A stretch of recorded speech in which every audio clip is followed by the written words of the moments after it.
Nesse momento, o mundo inteiro está em estado de alerta devido aos acontecimentos recentes ocorridos no último dia 7, quando o grupo radical islâmico Hamas invadiu Israel, matando 260 pessoas numa festa, deixando outras centenas feridas e ainda levando sequestradas algumas outras. Para além da festa, os terroristas também atacaram vilarejos próximos onde viviam agricultores, matando os homens imediatamente, chacinando mulheres e, pasmem, estuprando e torturando elas antes. E não parou por aí. Os policiais e militares israelenses encontraram uma cena aterrorizante no local, que nem em filmes de terror se viu ainda. Eles decapitaram cerca de 40 crianças, incluindo bebês, e espalharam seus corpos, mostrando o quão cruel e inescrupulosos esses terroristas podem ser.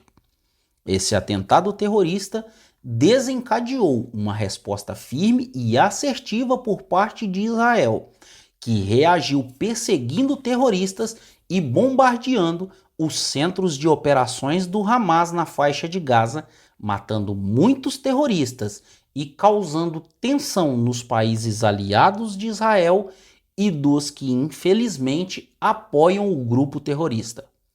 Olá, você está no canal Lendas e Legados e hoje trazemos um tema especial no canal.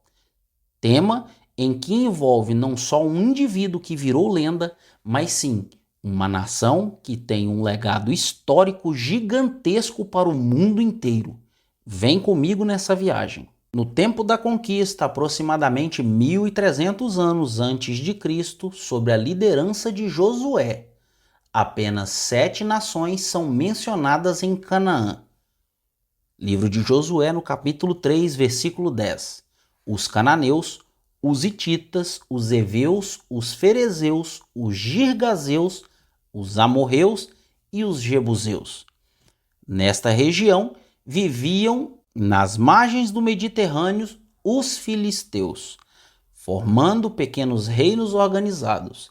Esses filisteus, citados na Bíblia desde o livro de Gênesis, têm origem estimada em Creta e nada tem a ver com os palestinos atuais, que nada mais são que árabes trazidos para a região pelo Império Otomano na época de seu domínio da região. Em 70 d.C., os romanos, comandados por Tito, destruíram Jerusalém e conquistaram suas terras. Em 135, o imperador Adriano mandou arrasar a cidade ao cabo da revolta judaica liderada por Simão Bar Coquebas. Sobre os restos de Jerusalém edificou-se uma cidade helênica, Hélia Capitolina, e sobre o monte do templo construiu-se um templo dedicado a Júpiter Capitolino. E por vingança, Adriano passou a chamar a região de Palestina. Essa foi a última destruição que colocou fim, de vez, em alguma tentativa de reerguer o templo.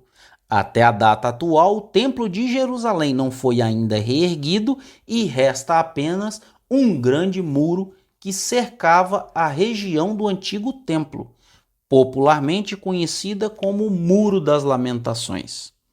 Os judeus foram proibidos de viver próximo a Jerusalém e cerca de 900 aldeias judaicas na Judéia foram completamente destruídas e seus moradores mortos, escravizados ou banidos da região. Os judeus, como parte da diáspora judaica, migraram para Roma e a Europa romana, Ásia Menor, Babilônia e Alexandria, em resposta às dificuldades econômicas e a guerras incessantes pela terra de Israel entre os impérios Ptolomaico e Seleucida. O domínio romano foi seguido por séculos de domínios de sucessivas potências estrangeiras, bizantinos, árabes, cruzados, mamelucos, otomanos e britânicos. Domínio bizantino de 313 a 636, ao final do século IV. Após o imperador Constantino adotar o cristianismo e a fundação do Império Bizantino, a terra de Israel tinha se tornado um país predominantemente cristão. Igrejas foram construídas em locais sagrados cristãos em Jerusalém, Belém e Galiléia, e fundaram-se mosteiros em muitas regiões do país. Os judeus foram privados da autonomia relativa que tinham anteriormente, do direito de ocupar cargos públicos, e foram proibidos de entrar em Jerusalém, exceto num dia do ano, o Shabav, para lamentar a destruição do templo.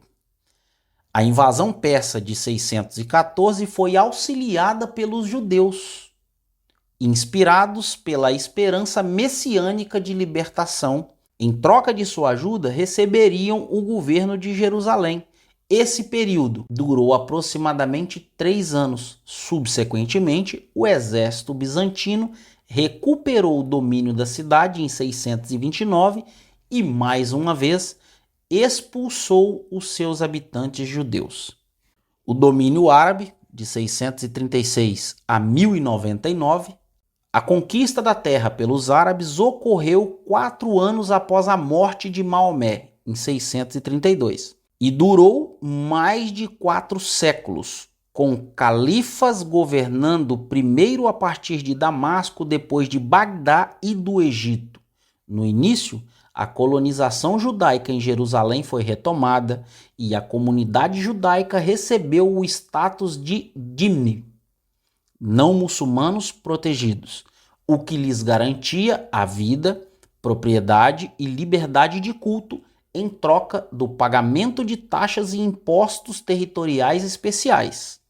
No entanto, logo, restrições contra não muçulmanos afetaram a conduta pública dos judeus, assim como sua prática religiosa e seus status legal. A imposição de pesados impostos sobre terras agrícolas fez com que muitos se mudassem de áreas rurais para cidades, onde sua situação melhorou pouco. Enquanto isso, o aumento da discriminação social e econômica forçou muitos outros a deixar o país. Ao final do século XI, a comunidade judaica na terra tinha diminuído consideravelmente, tendo perdido parte de sua coesão organizacional e religiosa. Os cruzados vieram de 1099 a 1291. Durante os 200 anos seguintes, o país foi dominado pelos cruzados, que, atendendo a um apelo do Papa Urbano II, vieram da Europa para recuperar a Terra Santa dos infiéis. Em julho de 1099, após um cerco de 5 semanas, os cavaleiros da Primeira Cruzada e seu exército de plebeus capturaram Jerusalém, massacrando a maioria dos habitantes não cristãos da cidade. Presos em suas sinagogas, os judeus defenderam sua região, mas foram queimados vivos ou vendidos como escravos. Durante as décadas seguintes, os cruzados ampliaram seu poder sobre o restante do país, em parte por meio de tratados e acordos, mas principalmente através de sangrentas conquistas militares. O reino latino dos cruzados constituía-se de uma minoria conquistadora, confinada em cidades e castelos fortificados.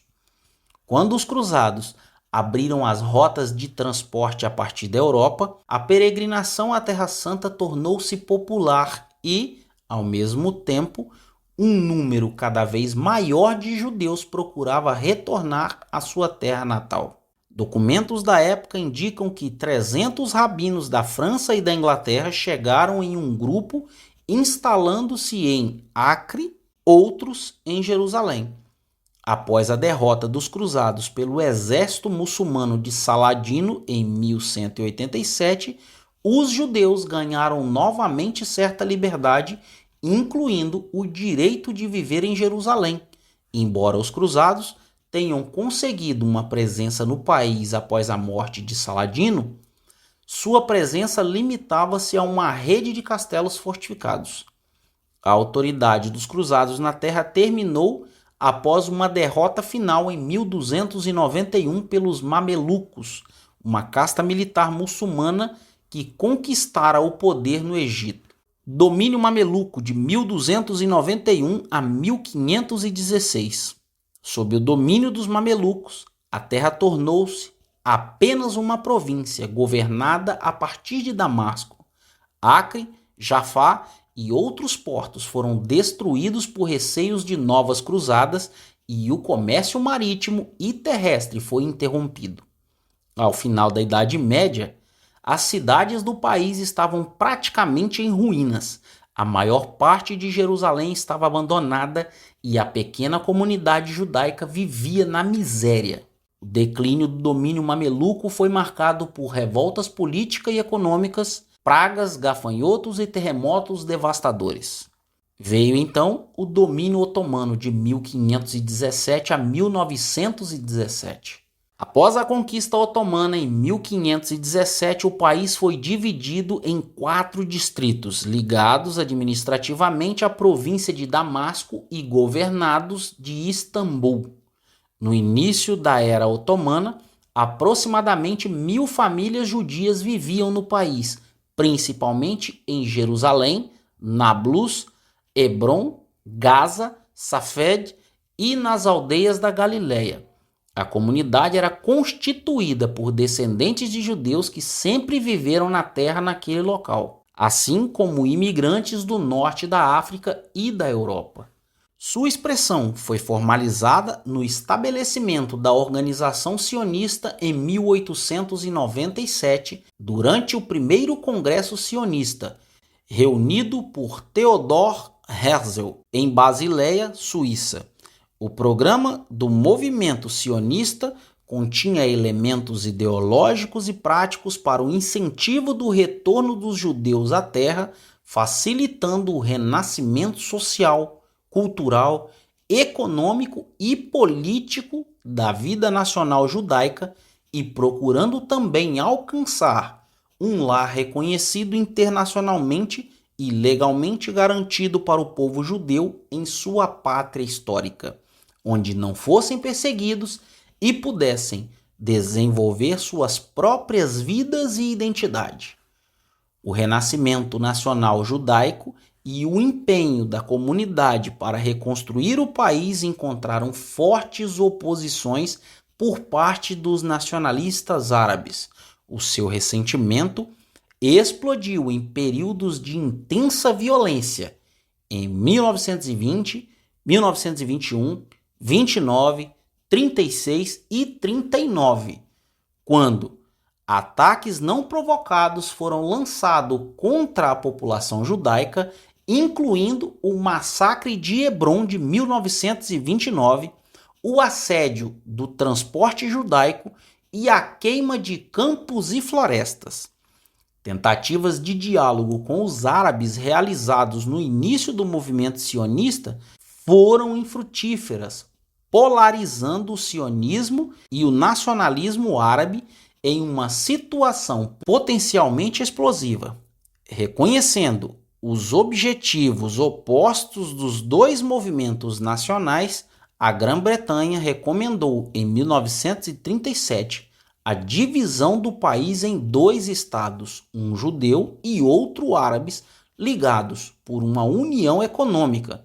A liderança judaica aceitou a ideia da divisão e permitiu que a agência judaica negociasse com o governo britânico para reformular os diversos aspectos da proposta. Os árabes foram intransigentes contra qualquer plano de divisão. Enquanto isso, na Europa, durante a Segunda Guerra Mundial de 39 a 45, o regime nazi executou um deliberado e sistemático plano para liquidar a comunidade judaica da Europa. Neste período, aproximadamente 6 milhões de judeus, incluindo 1,5 milhão de crianças, foram assassinados. Espero que até aqui já tenha dado para entender que essa terra, desde Josué, sempre foi de Israel, sempre foi cobiçada por diversos interesses, desde posição geográfica até por questões religiosas. Os judeus sobreviventes do chamado Holocausto nazista, em sua maioria, regressaram para sua terra de origem em busca de suas raízes. Conclusão: os palestinos atuais não são os dos livros de história. Sua intenção não é a criação de um Estado palestino, é sim a extinção dos judeus. O Hamas é um grupo terrorista, sim. Cometer assassinato em massa, inclusive de mulheres, idosos e crianças, é terrorismo, e o Molusco continua sem condenar os atentados terroristas do grupo que o parabenizou nas eleições. Até a próxima, se Deus quiser.